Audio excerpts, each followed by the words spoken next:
Today I'm gonna be reading Up. Adventure is out there, announced explorer Charles Muntz. In a newsreel showing him leaving for South America, he was off to catch a creature he called the monster of Paradise Falls. Watching in a darkened theater, young Carl Fredrickson dreamed of being just like his hero, Muntz. Carl's new best friend, Ellie, dreamed of the same thing. She even had a scrapbook for her adventures. Ellie pointed to a map and told Carl, I'm gonna move my clubhouse there and park it right next to the falls. But most of the pages were blank. Ellie asked Carl to promise to take them to Paradise Falls someday. Carl crossed his heart and promised. When they grew up, Carl and Ellie got married, fixed up their old clubhouse and moved in. Carl sold balloons at the zoo where Ellie worked taking care of animals. The couple spent many happy years together, though they did never make it to Paradise Falls. Sadly, Ellie passed away, alone in their house. A heartbroken Carl didn't change a thing. The house was all he had left of Ellie, but outside their home, everything was changing. Builders wanted Carl to move. Then one day, a young boy knocked on Carl's door. "Good afternoon," said the boy. "My name is Russell, and I am a junior wildest explorer. Are you in need of assistance today, sir?" No. Carl answered, slamming the door shut, but Russell knocked again. So Carl told him to find a pesky snipe.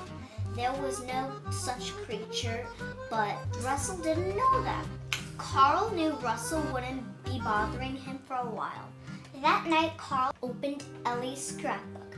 He remembered his promise about taking her to Paradise Falls. Carl didn't want her to leave their house, but he did want to keep his promise. So instead of moving out, Carl did something else.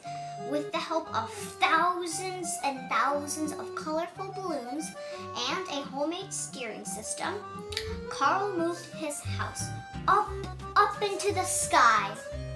Suddenly, there was a knock at the door. It was Russell. He had been under the porch looking for snipes when the house lifted off. "Please let me in." The frightened boy pleaded. No. Carl said. But in the end, he let Russell inside. Carl was about to take Russell home when a storm changed everything. The storm blew the house around. When an exhausted Carl woke up, he saw that Russell had steered them very close to Paradise Falls. A sudden bump caused them to both tumble out of the house. Carl held onto the garden hose to keep the house from floating away. They couldn't climb back up, so Russell suggested they walk the rest of the way. They hiked through the wilderness, pulling the giant house behind them like a giant parade balloon. Soon Carl and Russell had company. First, a giant bird began following them after Russell fed it chocolate. The boy named it Kevin. Then a talking dog named Doug appeared. "My master made me this collar so that I can talk," Doug explained, showing Russell and Carl his fancy collar. For some reason, Doug wanted to capture Kevin, but he wasn't having much luck. "Please be my prisoner," Doug begged the giant bird.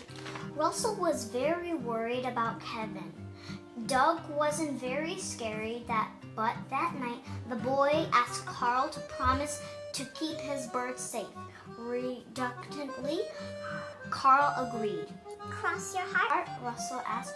Cross my heart. Replied Carl. I'm going to stop here because I think the book is too long.